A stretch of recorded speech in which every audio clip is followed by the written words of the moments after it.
we need to talk about Malcolm Turnbull. Last week, Malcolm Turnbull slammed Donald Trump, comparing him unfavourably to the Chinese dictator Xi Jinping. This week, Malcolm Turnbull, the former Prime Minister, was slamming the AUKUS deal, describing it as terrible and unfair. AUKUS is a terrible deal. It is so unfair to Australia. And the reason it is unfair is that we are paying $3 billion to the Americans to support their submarine industrial base, but we have no guarantee that we will ever get any submarines. People say, will Donald Trump like it? Well, of course he'd like it. It's such a bad deal for us. His only thing would be back of his mind, he'll be thinking, who are these dumb guys that agreed to this deal? So it seems to me there's two issues here. First and foremost, is Malcolm Turnbull right? It is true we're paying $3 billion up front to the US without any guarantee that we'll ever get any submarine in return. And if that happens, where does that leave our national defence? The second issue, of course, is why is Malcolm Turnbull suddenly omnipresent? I mean, you see more of Malcolm Turnbull than Eddie Maguire these days. Oh, that's unkind to Eddie. Are his unsolicited interjections in the political scene damaging our already strained relations with our major ally? Joe, have at it. Which issue do you want to address first? Is he right? So many. No, he's not right. And someone like Malcolm Turnbull, who was just, I used to think there was just so much potential in that bloke, and like everyone else, I was. I think everyone in the Labor Party thought he had great potential. We thought he was one of us, huh? Exactly. We thought he was one. Everyone fell for the leather jacket. They loved that. Yeah, that's right. The sort of, Okay, firstly, the AUKUS deal is not really about submarines, and anyone who can't see that from space has no business being in politics, let alone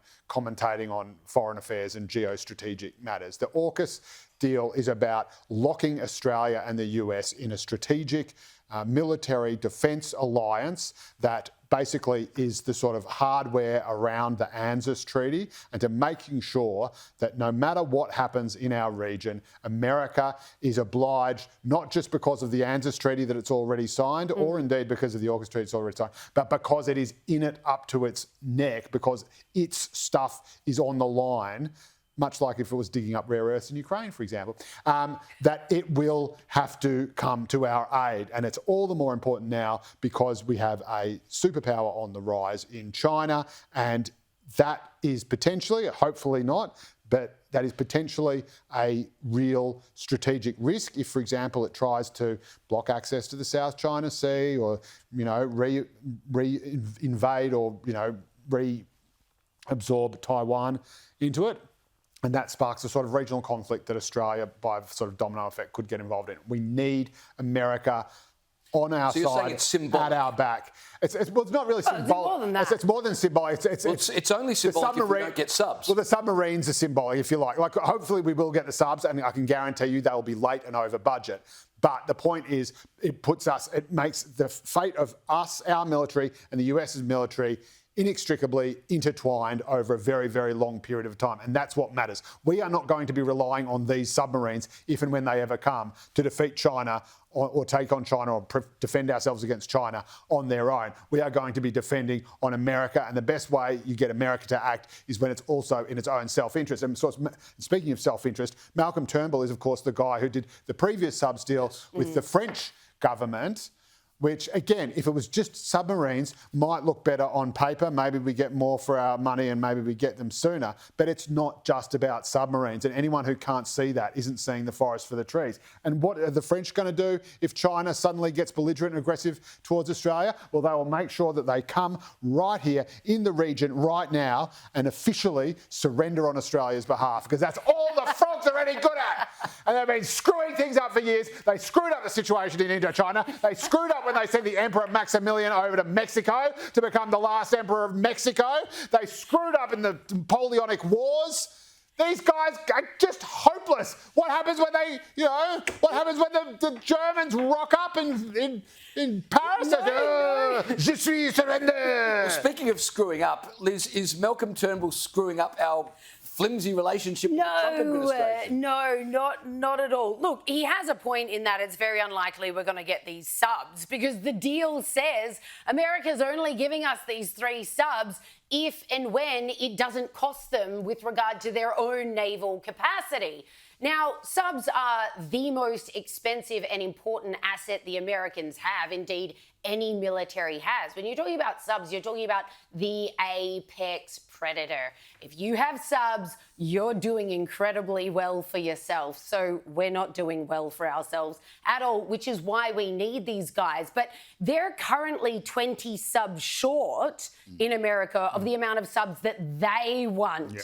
So when you think of how many subs they've got to get up and running before they've got 3 sparesies, that they're going to be like, hey, Australia, we've got those 3. That's not going to cost us our naval capacity.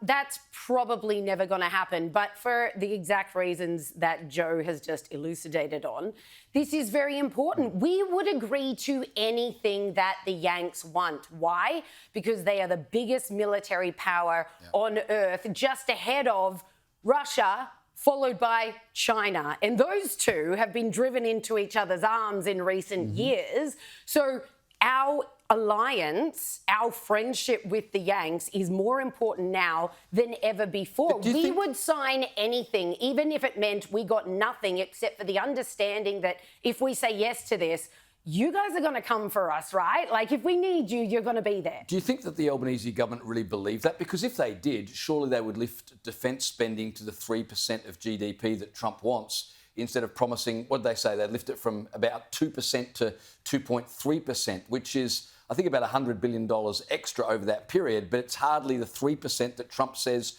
should be a minimum for any country that isn't an alliance with the United States. I would say it's because they know the Yanks will come to our rescue that they're like, you know what, if we raise it by a few point percentages more, what difference is it really going to make in the big scheme of things? We will still be wholly and solely reliable on America in the event of any kind of squabble with the powers that be. And of course, geographically, we're way closer to China. We'll be the first to know when something bad goes wrong, should they decide to flex. And again, all eyes will be on America, not us as a middle power, especially with the capability or lack thereof of our military at the moment. It's that simple.